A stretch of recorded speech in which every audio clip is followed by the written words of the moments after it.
Eh bien, bonjour tout le monde, bienvenue sur le IBio Show. Nous sommes le 26 janvier 2016 et je suis en grande conversation visiophonique avec un très bel homme avec une belle barbiche, etc. J'ai nommé Mathieu Thoras. Mathieu, bonjour. Bonjour à tous. Alors vous êtes dans les ors de Versailles, là, non? On Voilà, voit on est dans les deux dorures versaillaises encore. dans les dorures versaillaises. Alors dites-moi, vous avez monté une start-up tout à fait intéressante qui s'appelle, alors attendez, il faut que je retrouve mes slides, Matrix euh, 5. Matrice 5 pour synchronisme. Donc le premier slide va arriver. Alors est-ce que vous pouvez nous expliquer à quoi ça sert? Alors notre société a pour objectif d'améliorer la compétitivité de nos sociétés en France, mais aussi à terme à l'international. Une des grosses problématiques de nos sociétés actuellement en France, c'est le cauchemar qu'ils ont à connecter tous les logiciels dont ils ont besoin pour être compétitifs. Et aujourd'hui, ils vont avoir à s'équiper de ces logiciels de manière séparée. Et nous, avec notre technologie, on propose de répondre à ce besoin en faisant en sorte qu'il y ait un seul interlocuteur unique, un seul logiciel qui connecte tous les logiciels dont ont besoin nos sociétés. Donc un petit exemple, c'est le site web, la gestion commerciale, la gestion d'entrepôt, la gestion de transport. Pour un flux e-commerce, c'est autant de logiciels dont nos clients ont besoin. Et il faut pouvoir les connecter technologiquement, mais en faire un flux métier. Et ce flux métier, c'est ce qui intéresse nos clients. Le reconstituer et avoir cette fluidité de fonctionnement qui les rend compétitifs. Alors avant l'enregistrement, vous me disiez qu'il y avait un temps, une PME n'avait besoin que d'un seul logiciel pour être compétitif. C'est plus le cas aujourd'hui. Oui, c'est vrai que si on se rappelle des années 95, dans les années 95, donc il y avait pas d'email, mais il y avait déjà des gros logiciels qui arrivaient sur le marché, ce qu'on appelle des ERP, des grosses gestions commerciales, qui permettaient de faire la comptabilité, le commerce, etc. Être équipé de ce seul logiciel à l'époque, ça rendait une société extrêmement compétitive et meilleure que ses concurrents. Aujourd'hui, n'avoir que ce logiciel, d'après toutes les analyses qu'on a pu faire, ça n'apporte qu'un tiers de la valeur dont a besoin une société de nos jours. Donc, elle a besoin de plus d'un logiciel. Ce que j'expliquais, potentiellement 3, 4, 5 logiciels. Et c'est là où le cauchemar commence pour nos clients s'ils n'ont pas notre technologie plus. Alors pourquoi vous avez eu cette idée? Eh bien, à l'origine, donc notre société qui date de 2010, dont je suis le fondateur, nous étions spécialisés sur la gestion d'entrepôts. Et moi qui ai un background, un historique en termes de consulting, je me déplaçais chez mes clients et je me rendais compte qu'on m'appelait sur des problématiques qui parfois étaient des problématiques logistiques, mais qui en réalité étaient des problématiques beaucoup plus globales. Et je leur expliquais qu'ils n'avaient pas besoin uniquement d'améliorer leur logistique, mais leurs achats ou leur prise de commande. Et il m'est arrivé au début de les conseiller tellement bien qu'ils se sont rendus compte qu'ils n'avaient pas uniquement besoin de la gestion d'entrepôt. Et c'est là que je me suis rendu compte qu'il y avait un réel besoin au niveau de ces clients d'accompagnement global. Il fallait leur parler de flux métier global, mais leur proposer à travers ces flux métiers une réponse globale informatique. D'accord. Donc le, Vous pouvez nous détailler le slide qu'on a sous les yeux? oui, alors ce qui est vraiment révolutionnaire aujourd'hui dans notre approche, c'est que lorsque l'on se déplace chez nos clients, on va lui poser un certain nombre de questions métiers. Donc, on sort de la problématique informatique, on est dans leur métier.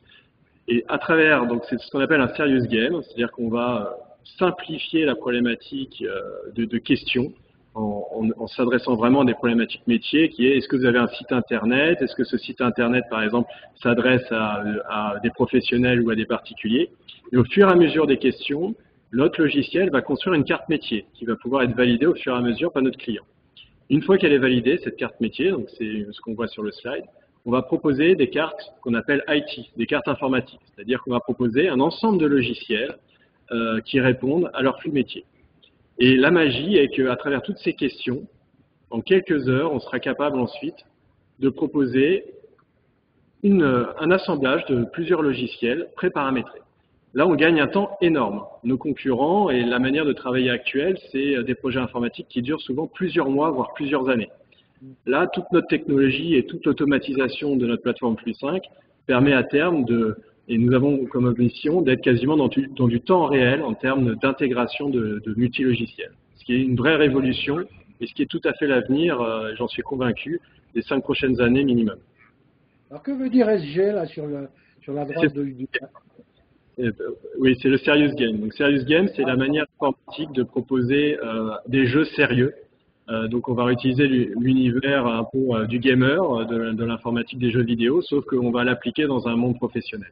D'accord. Et si l'entreprise a déjà les logiciels qu'il lui faut, qu'est-ce que vous faites? En général, elle a des logiciels actuels, mais il lui manque toujours quelques logiciels.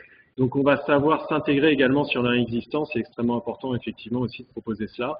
Donc on a la possibilité avec nos outils dans Flux5 d'avoir des studios informatiques qui permettent de se connecter à leur existence. Donc on propose une solution mixte. D'accord. Alors, moi, je suis une entreprise, vous venez me voir, ça me plaît bien. Vous mettez en place quelque chose chez moi, un cloud interne, ou alors c'est chez vous? En fait, nous sommes hybrides cloud, c'est-à-dire que on a les deux possibilités. Parfois, dans certains cas de figure, comme de la gestion d'entrepôt, le client souhaite avoir ces informations sur place pour éviter que des coupures très éventuelles puissent bloquer l'entrepôt. Donc, on est capable de faire un mix, de mettre certaines parties des logiciels chez le client, chez vous, ou de les héberger chez nous. Ce qui est important de comprendre, c'est que le flux métier que l'on propose, c'est vraiment Flux5. C'est-à-dire qu'on arrête de parler de technologie. Les clients, ils veulent comprendre leur métier.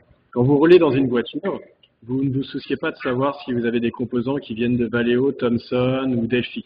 Vous avez acheté une voiture globale qui fonctionne.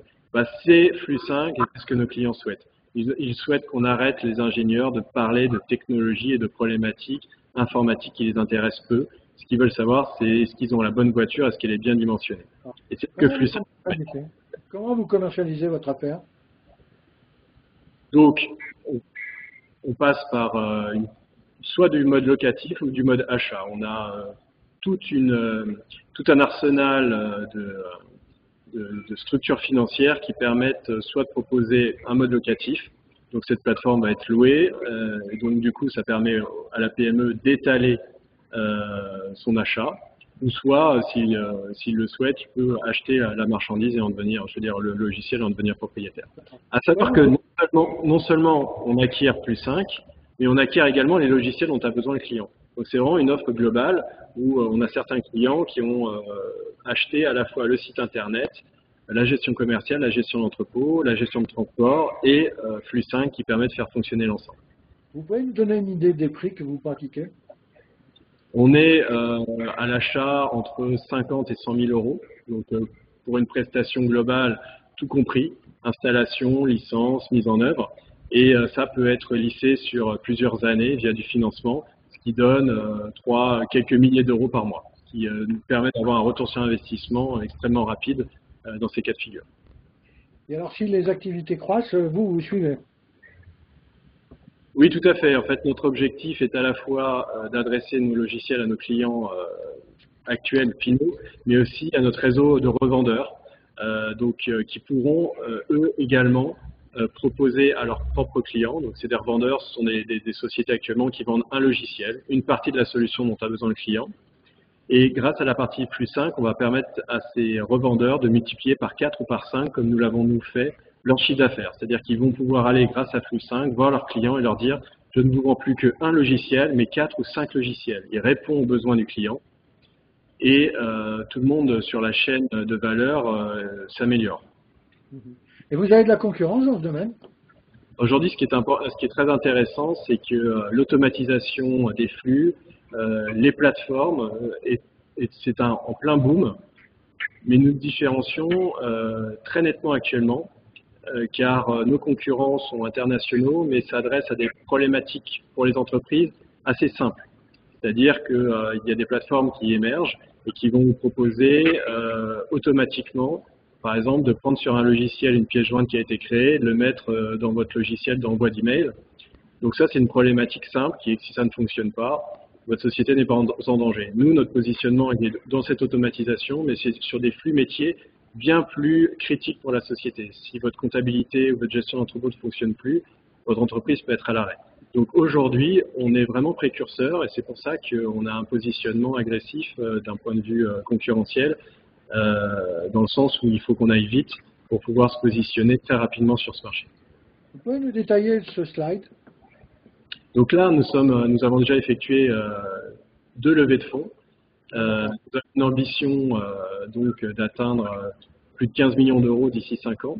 On est en train de signer de très gros contrats, à la fois sur des intégrateurs, mais là on est en cours de finalisation auprès de très grosses sociétés qu'on peut voir au niveau du CAC 40, ce qui montre que notre solution est vraiment très très bien perçue actuellement et vue comme innovante, à savoir qu'on a gagné des prix, de nombreux prix. Et ce slide a pour objectif de montrer la somme que nous recherchons sur cette année 2016 pour accélérer notre croissance, c'est-à-dire il faut non seulement continuer à correctement mettre en œuvre tous les contrats que nous signons, mais il faut gagner des parts de marché. Donc nous cherchons à peu près 1 million d'euros sur 12 mois que nous avons découpé, comme nous voyons sur le slide, en différentes sous-parties, à la fois une partie technologique pour faire en sorte que Flux5 continue à s'améliorer en termes de R&D, mais aussi au niveau marketing et commerce pour que notre flux de vente, qui est déjà aujourd'hui très efficace, puisse être démultiplié, notamment de manière indirecte. Et nous visons aussi l'international très rapidement. Alors, vous allez intégrer de nouvelles fonctionnalités dans votre mécanique? Oui, bien évidemment, notre objectif est notamment d'améliorer énormément tout ce qu'on appelle le monitoring, c'est-à-dire nous avons pour objectif d'être plus dans le prédictif, c'est-à-dire tous les flux métiers qui fonctionneront au quotidien seront analysés par nos algorithmes, le sont déjà, mais on doit encore améliorer ce mode prédictif pour permettre à nos clients d'anticiper les problématiques, c'est-à-dire qu'on va leur expliquer que là, leur flux métier est en train de changer et qu'il va falloir prévoir des modifications, par exemple, de modèles de préparation dans l'entrepôt. Mais ça, l'objectif est de le prévoir plusieurs semaines, voire plusieurs mois, avant que vraiment la situation se dégrade. Alors, on parle beaucoup du deep learning. Est-ce que vous allez l'intégrer? Effectivement, ça c'est une fonctionnalité aujourd'hui qui fait partie de la roadmap et qui me paraît effectivement extrêmement importante pour rendre nos équipes et nos clients indépendantes.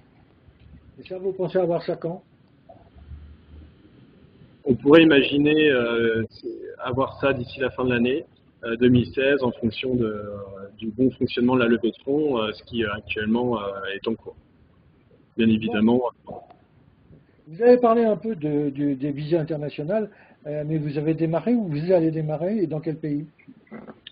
Pour l'instant, on a déjà des contacts avec l'Allemagne et la Suisse. Je me suis également déplacé aux États-Unis. On peut se rendre compte que la problématique qu'on voit ici en France est globale dans tous les pays développés, que ce soit en Europe ou aux États-Unis. Donc en Allemagne et en Suisse, ce sont les deux premiers pays qui nous ont sollicité actuellement. Donc on envisage d'abord de commencer par la Suisse, car c'est une bonne plateforme pour aller conquérir l'Europe. C'est un pays en forte croissance, avec de nombreuses startups, de nombreuses sociétés, et ce qui nous permet ensuite d'aller pouvoir attaquer plusieurs pays comme l'Italie et l'Allemagne et l'Autriche. Alors moi, je suis une entreprise, j'ai installé votre système. J'allais dire, quel est mon ROI? Vous avez une idée? Quel est mon retour sur investissement? Le ROI, surtout si l'on passe en termes de financement, vous permet, est extrêmement important parce que tout d'abord, c'est un ROI de qualité. C'est-à-dire qu'avant de commencer à faire plus de chiffre d'affaires, il faut améliorer sa qualité. Si aujourd'hui vous avez une organisation où vous avez des logiciels ici et là, avec des morceaux de tuyaux logiciels qui pendouillent, c'est-à-dire qui ne communiquent pas entre eux, vous ne pouvez pas être efficient dans votre organisation. Donc d'un point de vue qualité, c'est déjà de reconstituer d'un point de vue informatique tout votre flux métier. Ça, c'est extrêmement important. Et forcément, si on a de la qualité, le chiffre d'affaires découle. C'est-à-dire que si vos commerciaux avant n'avaient pas accès en temps réel à leur stock, ou ne pouvaient passer des commandes sur un bout de papier, c'était une perte de qualité, donc de chiffre d'affaires, notamment vis-à-vis de la concurrence. Si vos stocks n'étaient pas à jour, vous allez acheter mal. Donc du coup, vous allez trop acheter, immobiliser de la marchandise et du coup avoir des problématiques de trésorerie. Donc c'est toute la chaîne qualité qui va s'améliorer. Donc nous faisons une analyse du ROI, c'est-à-dire selon les critères qu'on va améliorer, on travaille avec vous le ROI. Mais on se rend compte qu'on a un ROI qui est extrêmement court, qui peut être de quelques mois, dépasse rarement une année, quoi. Ça dépend bien évidemment de l'investissement, mais c'est des ROI qui sont très très rapides. Ben écoutez, bravo. Hein, en tout cas, on voit que dans le 78, il y a quand même des startups qui tiennent la route, même si on n'a pas de fibre optique. Mathieu, merci beaucoup. En tout cas, on va rester en contact. Là, on va dire au revoir à tous ceux qui nous ont regardés ou qui vont nous regarder. Mais nous, on reste connectés. Je voudrais juste rajouter un point, c'est que nous sommes une équipe vraiment motivée par cette amélioration de ce cauchemar. Et une des choses qui nous améliore, c'est qu'on est conscient qu'on améliore la compétitivité des sociétés françaises. Et pour nous et toute l'équipe, c'est important d'avoir cette action vis-à-vis de notre modèle économique, car on pense tous que ça peut améliorer aussi notre modèle social et le pérenniser. On voit aujourd'hui que c'est une grosse problématique. Bah, écoutez, ça doit intéresser M. Emmanuel Macron alors. Oui, c'est un homme qu'on suit beaucoup et qu'on apprécie également. Eh bien, écoutez, merci beaucoup et puis au revoir à tout le monde. Merci, au revoir.